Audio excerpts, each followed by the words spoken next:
ব্যক্তি বেশি বেশি ইস্তেগফার করবে আল্লাহ তাআলা তাকে মুস্তাজাবুদ দাওয়া বানিয়ে দিবেন।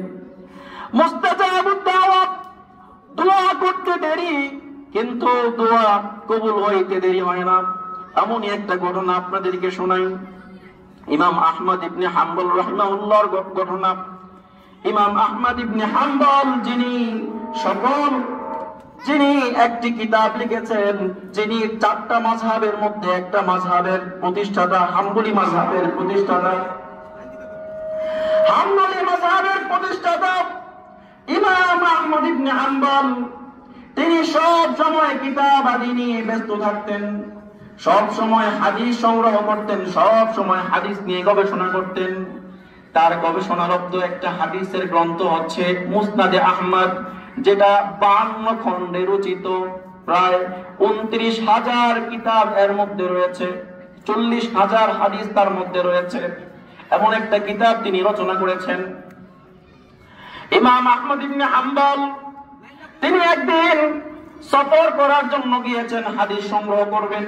হাদিস সংগ্রহ করার জন্য এক জায়গা থেকে আরেক জায়গায় দূর দূরান্তে সফর করার প্রয়োজন হয়।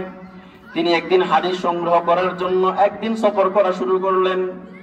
একা মানুষ, বৃদ্ধ মানুষ, সফর করতে করতে এক পর্যায়ে রাত হয়ে গেল। মাগরিবের নামাজ আদায় করলেন, এশারের নামাজ আদায় করলেন একটা মসজিদে। এশারের নামাজ আদায় করার পর তিনি কিতাব আদি নিয়ে বসে পড়লেন, মুতালা করছেন, পড়ছেন। এমন সময় মসজিদের দারোয়ান এসে বলল, না এই ইমাম, হে লোক মুরব্বী, এখানে বসার কোনো অনুমতি নাই, এখান থেকে বের হয়ে যান। ইমাম আহমদ ইবনে হাম্বল বললেন, না, আজকে তো আমি এশারের নামাজ এখানে আদায় করলাম, আমি তো ফজরের নামাজের মুসল্লি, আমি তো ফজরের নামাজও এই মসজিদে পড়ব, আমাকে একটা রাত্র এখানে থাকার সুযোগ দিন। কিন্তু দারোয়ান বলল, না, এখানে এই মসজিদে থাকার কোনো সুযোগ নাই। অবস্থা বাধ্য হয়ে ইমাম আহমদ ইবনে হাম্বল মসজিদ থেকে বের হয়ে গেলেন। কোন দিকে যাবেন? যাওয়ার তো কোনো রাস্তা নাই, আত্মীয় স্বজনের বাড়িও কোথাও নাই। হাঁটতে লাগলেন, সামনে গিয়ে দেখেন যে একটা বাজার দেখা যায়। বাজারের মধ্যে অনেক মানুষ, বাজারের মধ্যে রাত্রে বেলাও দেখা যায় কিছু কিছু দোকান খোলা আছে। তার মধ্যে একটা দোকান খোলা, রুটিওয়ালার দোকান।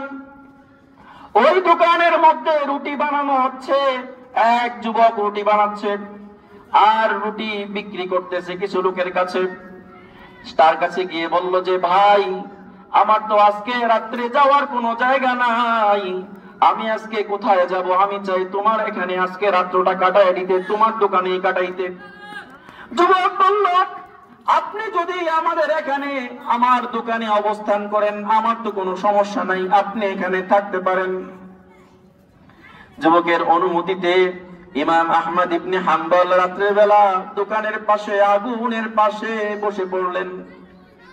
তখন ছিল প্রচন্ড ঠান্ডার রাত্রি, আগুনের পাশে আগুনের তাপ গ্রহণ করছেন আর কিতাব পড়ছেন। দেখতে পেলেন যুবক ভাই সে শুধুমাত্র যখনই খামিরা বানাচ্ছে ইস্তেগফার পড়ছে, বারবার ইস্তেগফার পড়ছে। যখন খামিরা বানাচ্ছে ইস্তেগফার পড়ছে, যখন রুটি বানাচ্ছে তখনও ইস্তেগফার পাঠ করছে, যখনও এই রুটিটা অন্যের কাছে হস্তান্তর করছে তখনও ইস্তেগফার পড়ছে, যখন এই রুটির টাকা নিচ্ছে তখনও ইস্তেগফার আর ইস্তেগফার, বারবার বারবার ইস্তেগফার পড়ছে। ইমাম আহমদ ইবনে হাম্বল বিস্মিত হয়ে, অবাক হয়ে জিজ্ঞেস করলেন, যুবক, তুমি এত বারবার বারবার কেন ইস্তেগফার পড়ো? কাহিনীটা কি, কারণটা কি আমাকে জানাও।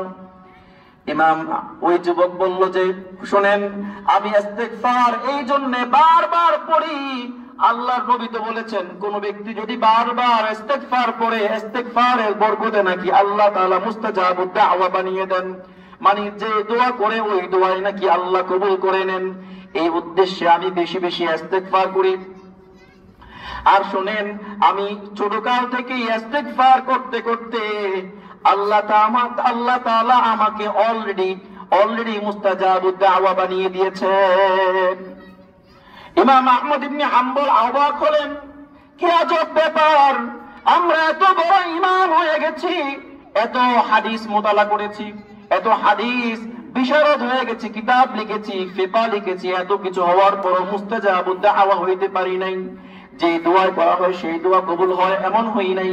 কিন্তু এমন যুবক, এই যুবক শুধুমাত্র ইস্তিগফারের কারণে মুস্তাজাবুদ দাওয়া হয়ে গেছে। কি অবাক করা বিষয়! ইমাম আহমদ ইবনে হাম্বল কৌতূহল নিয়ে জিজ্ঞেস করলেন, ভাই তুমি যে মুস্তাজাবুদ দাওয়া হয়ে গেছো, তোমার কি কি দোয়া কবুল হয়েছে আমাকে একটু বলো। তখন যুবক বলল যে আমার সকল দোয়া কবুল হয়েছে, কিন্তু একটা মাত্র দোয়া আল্লাহ তাআলা এখনো পর্যন্ত কবুল করে নাই। ইমাম আহমদ ইবনে হাম্বলের কৌতূহল আরো বেড়ে গেল। কি এমন দোয়া যে দোয়া তুমি সব সময় করে আসছো কিন্তু আল্লাহ কবুল করে নাই? কি এমন দোয়া? যুবক বলল যে আপনাকে বলে আর কি হবে, আমি তো সব সময় আল্লাহ তাআলাকে এই দোয়ার কথা বলি, আল্লাহর কাছেই চাই।